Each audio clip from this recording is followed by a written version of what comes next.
many of you believe that the God that you believe in is the God of might? और कितने लोग ये विश्वास करते हैं कि वो परमेश्वर जिस पे वो विश्वास करते हैं वो महान है? Because the God I believe in is the God of might. क्योंकि जो परमेश्वर पे मैं विश्वास करती हूँ वो महान है, And He's able to handle anything for me. और वो हर चीज को थाम सकता है मेरे लिए. And I wish that can be the same confession of your faith. और मैं ये आशा रखती हूँ कि आप भी अपने मुंह से यही कबूल करेंगे. Today we're going to see from the Word of God in Isaiah chapter 64 verse 1. और आज हम बाइबल में से यशायाह की पुस्तक 66 वचन 1 देखेंगे. And before we read that, I want to just give you the background. और इससे पहले कि हम पढ़े, मैं आपको इसके बारे में थोड़ा सा बताना The चाहती हूँ. children of Israel are going through a very bad situation, a very bad time. और इजरायली लोग जो है वो बहुत ही बुरे हालात में है, बहुत ही बुरे समय से गुजर रहे हैं. And time after time they have been going through the situations where they thought that it's coming to an end, but it just keeps going on. और समय दर समय उन्हें लगता है कि समस्या खत्म हो गई है, लेकिन फिर से एक शुरू हो जाती है. And every year as it begins, they hope that by the time this year ends, the problems will be over and they'll begin a new year.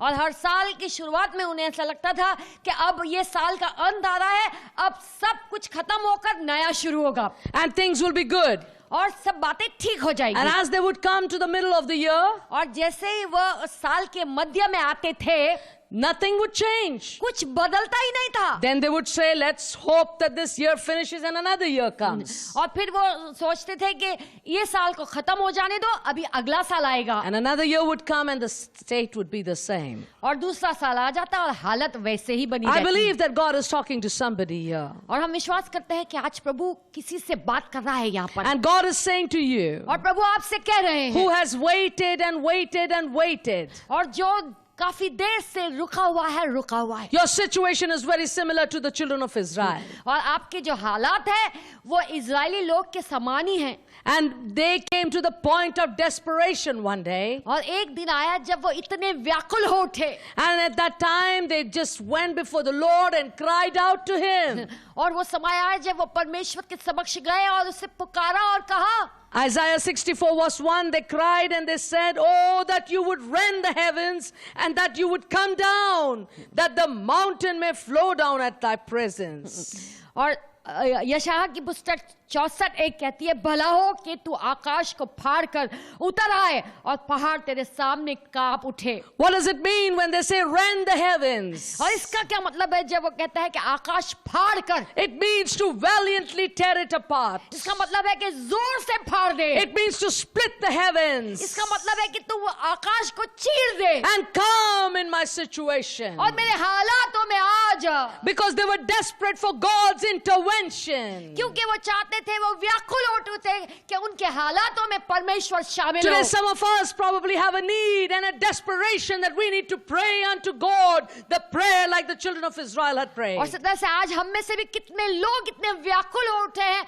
और वो भी इजरायलियों की तरह कहना चाहते हैं, हे प्रभु, come into my situation. मेरे हालातों में आ जा. The prophet Isaiah cried to the Lord for the people. और नबी यशायाह पुकारा परमेश्वर को इजरायली लोगों के लिए. Today I believe that every church has a need that there will be somebody who will cry for the people. और कितनी कलीसियाओं में भी आज जरूरत आन पड़ी है कि कोई परमेश्वर को पुकारे. And we will ask for God to come in the midst of us. और हम मांगेंगे कि परमेश्वर तो हमारे बीच आ जा. So that the mountain of difficulties, ताकि वो कठिनाई का पहाड़, so that the opposition, ताकि वो जो हमारे खिलाफ आए so हैं, that the forces coming against us will disappear. और वो शक्तियां जो हमारे विरुद्ध आ रही है वो गायब हो जाए. My dear beloved, मेरे प्यारों, it is time that we need to cry out to the Lord. और इस समय आ गया है जब हमें परमेश्वर के सामने रोना है. It is time that we ask the Lord to tear the heavens and come down in the midst of our situation. और ये समय आ गया है जब हमें कहना है कि प्रभु तू आकाश को फाड़ कर हमारे बीच आ जा. You know, we all go through situations in life. और हर एक जन ऐसी समस्याओं से अपने जीवन में गुजरता We है. all go through problems in life. सब जन संकट से गुजरते हैं. I'm not one of those TV evangelists who will tell you that you receive Jesus and you will be problem free. और मैं वैसे टीवी की प्रचारक नहीं हूं जो आपसे कह दूं कि आप यीशु को जानते हैं और आप समस्याओं से आजाद हो जाएंगे. But the truth is लेकिन सच्चाई यह है that problems and difficulties and situations come for everyone. कि जो समस्या, कठिनाई और ऐसे हालात हर जन के लिए पैदा हो जाते हैं Because the Bible says Bible कहती है it rains on the good and on the bad. कि परमेश्वर अच्छे और बुरे पे दोनों पर वर्षा भेजते The हैं Bible says बाइबल कहती है it rains on the just and on the unjust the same. Bible कहती है कि जैसे न्यायी पर वर्षा होती है वैसे अन्यायी पर भी वर्षा होती है It rains on the godly and on the ungodly. जो धर्मी होता है उस पर भी वर्षा होती है और धर्मी पर भी वर्षा होती है But the difference is, my friend, लेकिन फर्क ये है मेरे मित्रों when your life is in God, जब परमेश्वर में आपका जीवन होता है and if you have Jesus in your life, और आपके जीवन में यीशु होते the हैं hope you have और वो आशा जो आपके पास है that Jesus is going to be with you and take you through your problem to victory. कि यीशु आपके साथ रहेंगे और आपकी समस्याओं से आपको निकाल ले He जाएंगे will come through against every enemy. और हर एक दुश्मन के खिलाफ खड़े होंगे He will come through every situation that is beyond you. और हर एक समस्याओं में आएंगे जब आप काबू नहीं पा सकते But there's a time now that in desperation you need to ask Him to come in the midst of your situation. लेकिन अब समय आ गया है जब आप व्याकुलता से उसे पुकारे और ये कहे कि आप मेरी हालातों में आ जाओ प्रभु As I told you earlier that the children of Israel had situations on them for a very long time. और जैसे आपको बताया कि इजरायलियों पर काफी समय से उन पर बुरा समय चल रहा था And not that they did not pray before. और इसका मतलब ये नहीं कि उन्होंने पहले प्रार्थना नहीं की Bible tells us in Isaiah 63 verse 15 और बाइबल हमको बताती है यशाया 63:15 में that they prayed and they said, look down from heaven. Behold, from thy habitation of thy holiness and thy glory, where is thy seal? Where is thy strength? The sounding of thy bowels and thy mercies towards me, are they restrained? स्वर्ग से जो तेरा पवित्र और महिमापूर्ण वासस्थान है दृष्टि कर तेरी जलन और पराक्रम कहाँ रहा तेरी दया और करुणा मुझ पर से क्यों हटा दी प्रभु What is the word saying? वचन क्या कह रहा है They prayed. उन्होंने प्रार्थना किया They asked God to look down from the heavens upon their situation.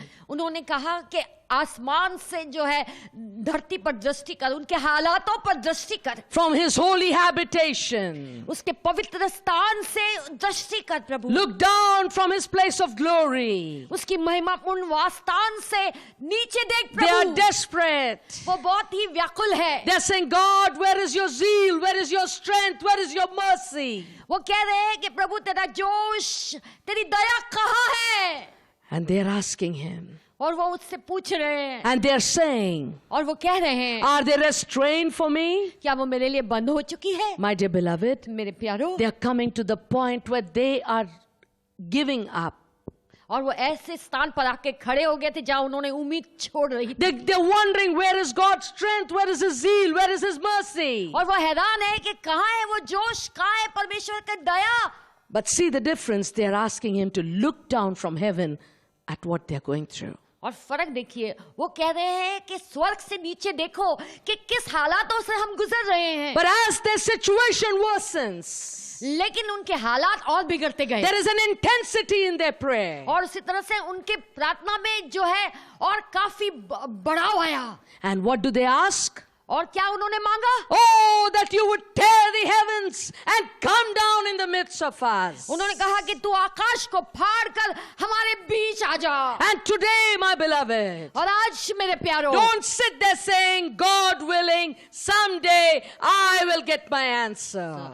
और ये मत कह देना वहां बैठे हुए कि एक दिन परमेश्वर की इच्छा के अनुसार मुझे मेरे प्रार्थना का जवाब There is मिलेगा a need for a fervent prayer from a fervent believer. और इसी तरह से बहुत ही प्रभावशाली प्रार्थना की जरूरत है प्रभावशाली विश्वासी के द्वारा There is a need for you to ask God to come down from the heavens in the midst of whatever situation you're going through. अब जरूरत आन पड़ी है कि आप परमेश्वर से कहें कि आसमान छोड़कर आपके बीच आपकी जो कोई भी हालात है उसमें आ जाए Because just by asking God to look down on your situation is not enough. क्योंकि सिर्फ यही काफी नहीं है उससे कह देना कि मेरी हालातों की ओर दृष्टि कर My question to you today is, how desperate are you? आज मेरा सवाल आपसे ये है कि आप कितने व्याकुल हैं How many of you need God's presence in your life? और कितनों को परमेश्वर की मौजूदगी की जरूरत है. How many of you need God's presence in the situation that is in front of you, standing as a mountain? और कितनों को परमेश्वर की जरूरत है अपने हालातों में जो आपके सामने एक पर्वत की समान खड़ी है. Today, आज there is good news for you. आपके लिए शुभ समाचार है. Because when they were praying unto God, क्योंकि जब वो प्रार्थना कर रहे थे परमेश्वर के सामने, when they were asking God to come down, tearing the heavens, और जब वो मांग रहे थे कि परमेश्वर तू आसमान को चीर कर हमारे बीच आ, they were desperate for an answer. और इस तरह से वो व्याकुल थे कि जवाब आए. They were desperate for a divine intervention. और वो रुके हुए थे कि दिव्य तौर से परमेश्वर उनमें शामिल हो. Today, if you can pray that prayer, और अगर आज वो प्रार्थना आप कर सकते हैं, because prayer is one of the 5 most important priorities of our life, क्योंकि प्रार्थना ही सबसे प्रथम चीज है हमारे जीवन की. then let me tell you, my friend, मैं आपसे कह दूं मेरे दोस्तों, you could be the one who can ask God to rend the heavens and come down. आप वो हो सकते हैं जो परमेश्वर से कहे कि तू आसमान को चीर कर नीचे आ. Hallelujah. Hallelujah. If you know who he is, अगर आप ये जानते हैं कि वह कौन है, then my friend, you know his name is Jesus. तब आप ये भी जानते हैं कि उसका नाम है यीशु. His name is Jesus. उसका नाम है यीशु. And the first thing that you and I need और पहली बात जो आपको और मुझको चाहिए, in any situation, any problem, in any circumstances, हर एक समस्या में, हर एक हालातों में, हर एक संकट में, you need a divine intervention, a supernatural intervention of God. और आपको चाहिए कि वो दैनिकता से और दिव्यता से आपकी समस्याओं में शामिल हो. We need a people who will pray. हमें ऐसे लोगों की जरूरत है जो प्रार्थना करेंगे. We need a people who will say, oh God, that you would split the heavens and come down. हमें ऐसे लोग चाहिए जो कहे, हे प्रभु तू आसमान को चीर कर हमारे बीच आ. We need a church today who will pray, Lord, that you will tear the heavens and come on our land. और हमारी कलीसियाओं में ऐसे लोग चाहिए हमें जो ये कहे कि प्रभु तू आसमान फाड़ कर हमारे बीच आ. We need a divine supernatural intervention of God. और हमें परमेश्वर की ओर से दैवीयता से और दिव्यता से हम चाहते हैं कि वो हमारी मुश्किलों में शामिल हो जाए. What happens when God comes down? क्या होता है जब परमेश्वर नीचे आ जाते Verse हैं? 2 tells us, और दूसरा वचन when they हमसे कहता asked है, him to come down, they knew that the mountains will melt at his presence. और जब उन्होंने कहा कि तू आसमान फाड़ कर नीचे आ जा, वो जानते थे कि पहाड़ उसके सामने कांप उठेगा They will melt at his presence. और वो उनकी उपस्थिति में पिघल जाएंगे. Because क्योंकि they will flow down, whatever mountain stands will flow down melting, because the fire of God has the power to melt down any mountain. क्योंकि वो पहाड़ जो है पिघल जाएंगे, क्योंकि परमेश्वर में वो सामर्थ्य है कि हर एक पहाड़ को वो पिघला दे. And the adversaries would know his name. और जो हमारे दुश्मन हैं उसके नाम को जान जाएंगे. They would know who he is. और वो जान जाएंगे कि वो कौन है. Hallelujah. Hallelujah. Because the Bible says क्योंकि बाइबल कहती है that the second thing that you and I need, कि दूसरी बात जो आपको और मुझको जरूरी है we जानना, need the revelation of his name. हमें ये जानना है कि उसके नाम का क्या प्रकाश है. We need to know his name. हमें उसके नाम को जानना जरूरी We है. need to know that in the name of Jesus, हमें ये जानना जरूरी है कि यीशु मसीह के नाम में there will be a volcanic explosion of his presence. तब उसकी मौजूदगी की ज्वालामुखी फट जाएगी. And when his volcanic explosion of his presence will come in your situation, और जब उसकी ज्वालामुखी की उपस्थिति आपके हालातों में आ when जाएगी, Jesus will be in the midst of your situation, जब आपके हालातों के बीच में यीशु जी होंगे, when you will call in the name of Jesus, जब आप यीशु मसीह के नाम को पुकारोगे, the sick will be healed, और बीमार चंगाई पाएंगे, people will be saved, लोग बच जाएंगे, people in bondages will be set free. और वो लोग जो बंधनों में है वो आजाद हो जाएंगे. It's all in the name of Jesus. सब कुछ यीशु मसीह के नाम में ही है. My dear beloved, मेरे प्यारो, we need not only his divine intervention, सिर्फ हमें उसकी दिव्य मौजूदगी नहीं चाहिए, we need to know his name. हमें उसके नाम को भी जानना We है need to know the fullness of the presence of God by knowing His name. और हमें जो है परमेश्वर की संपूर्णता की उपस्थिति जाननी जरूरत है उसके नाम के द्वारा For it is by His name, और ये उसके नाम के द्वारा it is he by Jesus' name और यीशु के नाम के द्वारा that all things come to pass. हर चीज सच्ची हो And जाएगी Jesus said, और यीशु ने कहा no man comes to the Father but by me.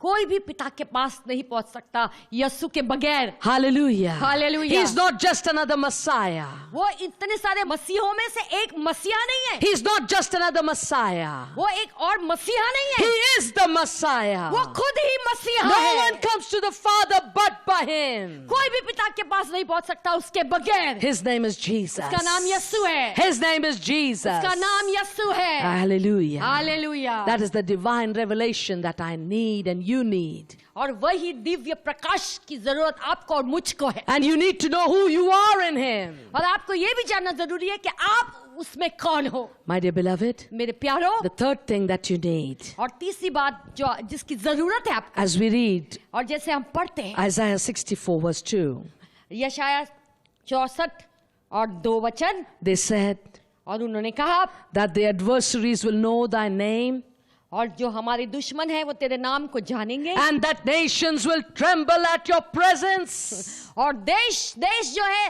तेरे नाम से कांप उठेंगे The third thing that we need, और तीसरी बात जिसकी जरूरत we हमें है need the revelation of the presence of God. परमेश्वर की मौजूदगी का प्रकाश हमें चाहिए I said we need to know what happens when God is present. मैं कह रही हूँ कि ये जानना जरूरी है कि क्या होता है जब परमेश्वर की मौजूदगी आती है When the children of Israel were in slavery in Egypt, और जब मिस्र देश में इजरायली गुलामी में थे God sent Moses, go set my people free. तब परमेश्वर ने कहा मूसा जा और मेरे लोगों को आजाद कर And when Moses went to Pharaoh and said, set them free, और जब मूसा फरोह के पास गया और कहा कि इन्हें आजाद कर he said, which God? उसने कहा कौन सा To परमेश्वर prove his God, he threw a rod before Pharaoh and that rod became snake. और परमेश्वर को साबित करने के लिए मूसा ने लाठी फरोह के सामने नीचे दे मारी और वो लाठी सांप बन गई Well, Pharaoh looked at his magician sitting with him.